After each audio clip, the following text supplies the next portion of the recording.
Алып айтысқа қалай келгеніңіз есіңізде ме?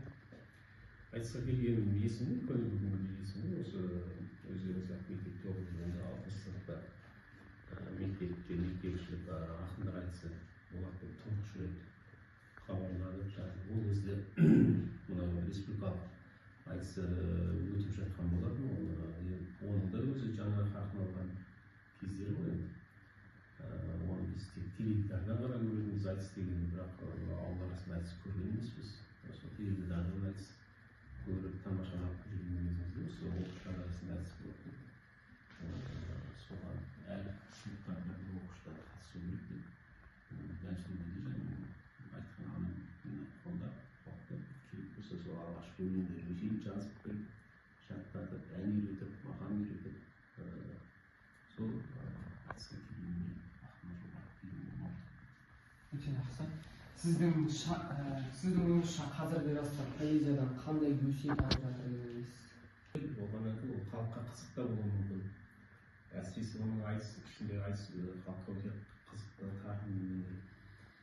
Ол халықтың жүрегіне сөзін айтып, жұрттың шерін шығару да мүмкін, жанына рахатқа бөлеу де мүмкін. Керек жерінде қоғамда келеңсіздіктерді айтып, жаңағыдай мұңайту да мүмкін. Енді адам айтыс көріп отырған адам түрлі сезімдерді бастан кешіруі мүмкін, бірақ адамның ол жерден алып кететін нәрсесі үлгі өнеге болу керек, жақсылық, ізгілік болу керек деп сөйтеді. Сол сияқты кез келген өнерден, осы поэзиядан да, айтыстан да алатын жастардың кімнен болса алатын нәрсесі ол өнеге болу керек. Жалпы Қарабек Сарыбаев сізге ақындық бағыт бойынша қандай кеңестер берді?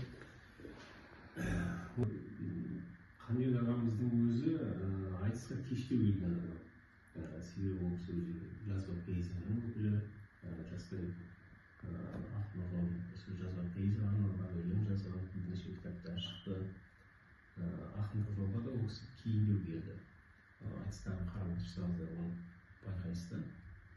Бірақ өте зерек кісі болды. Осы айтыстағы өзінің замандастарын, көкбай ағаларымыздың, Марат Көкен аталарымыздың, Көкен Шәкеевтердің, сол кезде өзінің замандастарының, шымболаттарының барлықтарының айтыстарын талдап отыратын. Енді ол кісінің өзінің сөзге жүйріктігі де, поэзиядағы мықты ақын болуы да осы айтысты жіті зерттеуіне, талдай білуіне көп септігін тигізді деп ойлаймын.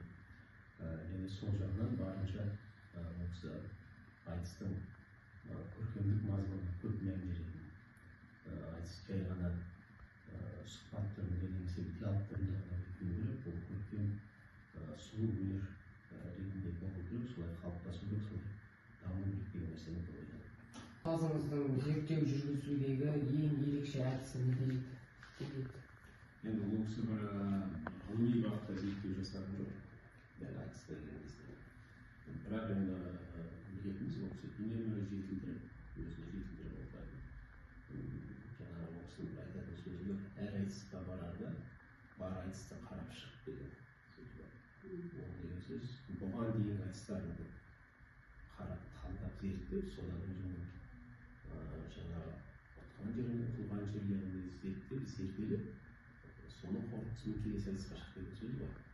Ол кісі сол нәрсеге әсіресе біз өмірбаянын көріп, зерделей отырып, шәкірттерінің ішінде сізді ерекше бағалағанын байқадық.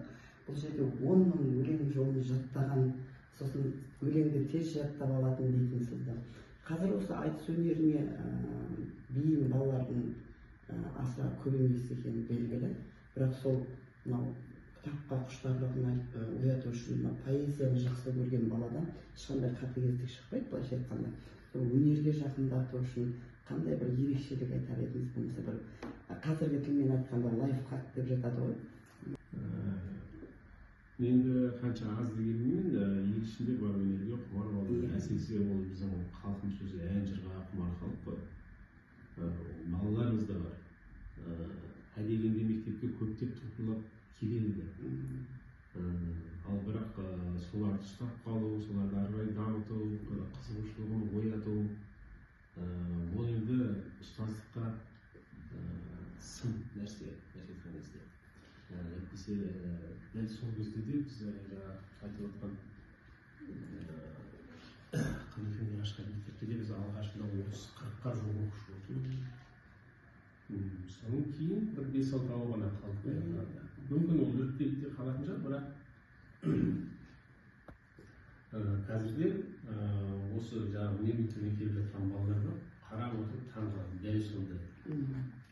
Басында келеді, бірақ кейін өздері іріктеліп бар. Бірақ ол кісілердің бір қасиеті болатын өте сабақтарын, дәрістерін тартымды, ол бір сабақпен шектеліп қалмайтын, үнемі қастарына ертіп алып жүретін айтыстарда, шараларда, тіпті жүріс-тұрысы, күнделікті осының барлығы өлең болады. Барлығы өлең, барлығы әңгіме, барлығы хикая болады. Өте қызық болады. Біз басында ауылдан сол ауылдан оқып, ал кейін жаңағы қатты қызыққанымыз сонша Қанекеңнің әңгімелеріне, осының ақыл кеңесіне деген сияқты. Біз күнде барып тұратын болдық, осының үйге барып, қона жатып деген сияқты әңгімелерін тыңдайтынбыз, кәдімгі соған шөліміз қанбай. Қазіргі балаларды да дәл осылай біз оларға тартымды бола алсақ, оларды сол біздің жасағанымыз жасайды. Мәселе бізде деп ойлаймын осыныңыздарда. Ізденімпаз сіздің тілегіңіз, батаңыз болса? Жортқанда жолың болсын, осы ғылым жолындағы ізденісіңе, талабыңа нұр жолсын. Рахмет.